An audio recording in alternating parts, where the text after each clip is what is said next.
Okay, I don't usually make a video, but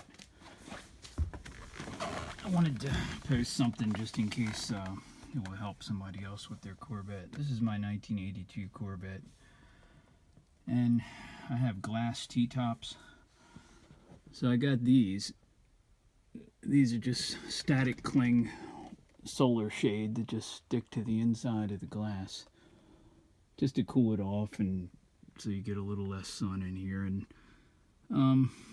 it's really easy. It seems really obvious to put these on. You just kind of lay them out and then smooth the wrinkles out, and they get the bubbles out.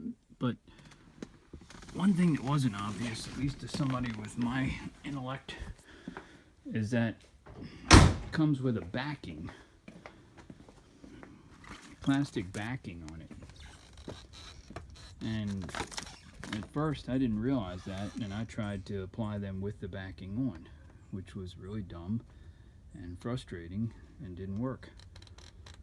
So just in case it helps anybody else, if you get these solar shades for your vet and you want to put them on first, and it doesn't tell you this in the directions, peel the backing off. So there you go.